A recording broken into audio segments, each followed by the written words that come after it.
Tonight, for the first time in over 4 months, President Obama held a solo press conference, taking questions on a wide variety of issues.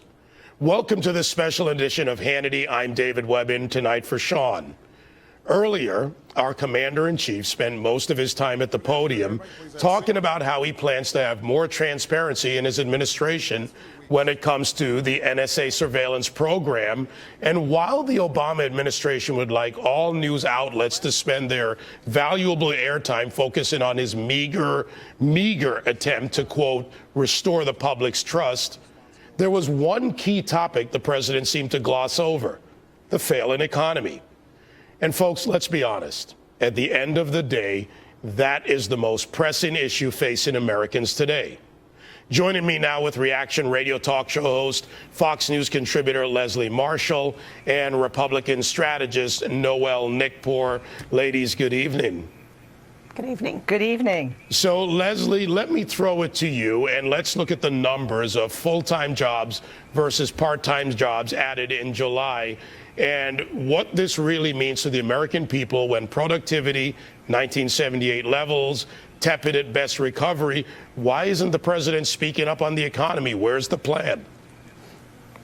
Well, first of all, he should speak up on the economy. And you notice Republicans aren't talking the economy so much, because even though you like to cite, oh, the jobs, you say tomato, I say tomato, let's look at the glass half full, half empty. The bottom line is we do have job creation. The economy has turned around. There was never a double dip. The housing market has turned around. And you know that the economy's turned around, David, when I have banks calling me now saying, what settlement? We want the full amount. We don't want half anymore, Marshall. The economy's definitely turned around. The president needs, even though the American people care about the economy still, and each person does not individually feel the turnaround, albeit slowly trickled down to them, the president, I believe, today was addressing issues that concern the American people. And although the economy is number one on their plates, they are very concerned about NSA, the relationship with Russia, and we can multitask on all of that, Leslie, but let's look at this. Nicole, part-time jobs. Part-time jobs do not pay for full-time lifestyles, and Americans are hurting today. So it does matter what type of jobs are being added. The fact is that if people can't afford to live, consumer spending goes down, and we see that reflected in the numbers that come out of the Census Bureau monthly.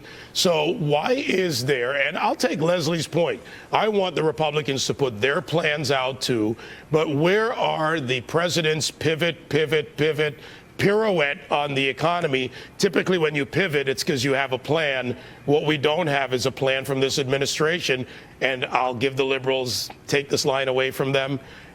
They can't create jobs, but they can foster an environment. Where's the plan?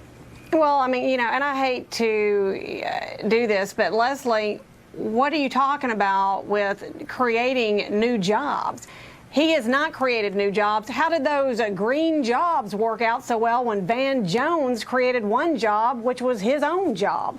So, you know, furthermore, I really do not think that the economy is back on its feet when he was saying that the housing market is somewhat repairing and the economy is somewhat, you know, repairing.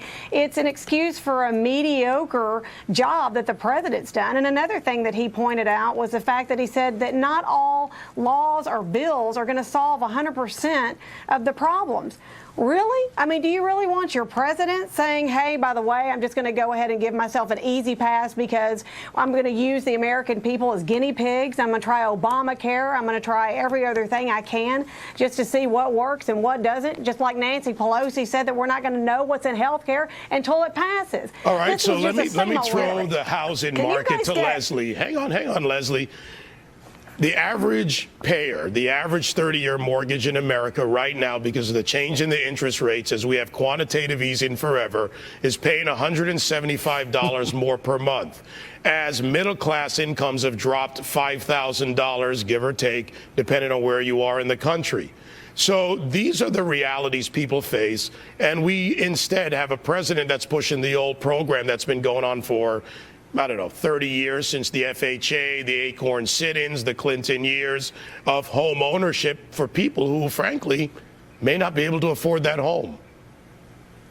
Well, I have so many things to say. First of all, the other day I went with a friend of mine who was a realtor to an open house. Do you want to know how many people showed up to buy one house in the Los Angeles area? And this was a middle-class, average-priced home.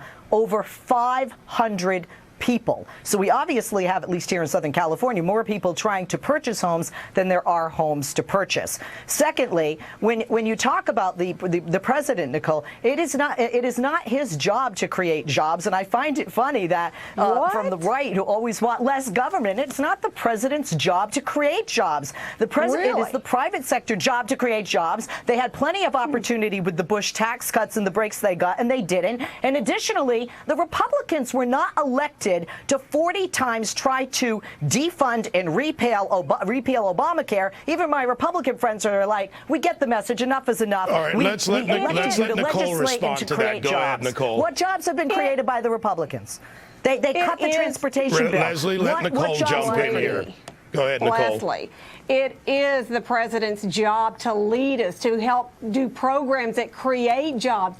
Why are you giving him such an easy pass on this? Really? And you know what? You say capitalism, you're a big fan of capitalism. Well, let me tell you something. We have an ideologue that's running our country. He doesn't support capitalism. He's a community organizer. And you know what? If a community organizer had to be responsible for paying the bills for his organization, maybe he'd think differently than he does. All right, ladies, we'll go on to the next thing, but let me just put it in perspective. Okay, you're both right. They can't create jobs. Government doesn't do that. But the environment, government has something to do with that. It's regulation. It's Dodd-Frank. It's Obamacare. Right. It's the effects. It's the uncertainty in the market. That's not a partisan issue. And by the way, those numbers I mentioned earlier, those aren't numbers. Those are people. Those are Americans without jobs. And when we have Americans out of work or underemployed, that affects our country. The president was asked about Benghazi today. And we are approaching an almost one-year anniversary. Let's hear what he had to say to Fox News' head Henry. On September 11th, we'll have the first anniversary of Benghazi. And you said on September 12th, make no mistake, we'll bring to justice the killers who attacked our people. Yeah. 11 months later, where are they, sir? Well, I also said that we'd get bin Laden, and I didn't get him in 11 months. We have informed, I think, the public that there's a sealed indictment. It's sealed for a reason. But we are intent on capturing those who carried out this attack. Now, Leslie, one of the men interviewed, one of the suspects interviewed in the 9/11 attack in Benghazi, the terrorist attack, said, go through the Libyan government. I'm a Libyan citizen. Good luck with that. The president unseals publicly a sealed indictment, goes on Jay Leno. This is marketing. What about actions? What about we'll bring him to justice? Well, first of all, I disagree with what he was speaking about on Jay Leno and what he was speaking about currently, and he is an attorney, and you know that the president is not above the law, especially federal law, with a sealed indictment. He will bring to justice in the remaining time, and I am confident. Quite frankly, how are you confident? Maybe we could bring people to justice if people cared more and were more confident in our president than they were in Edward Snowden, and if they had any trust in our government being able to try and stop al-Qaeda threats as they have in Yemen with closure of embassies this past week, or where they're trying to prevent future attacks or get people responsible for attacks in the past. Well, the American people are speaking. I've only got a little bit of time left. Hang on, Leslie. I've got to let Nicole have her fuse. Nicole, 30 seconds. Go ahead.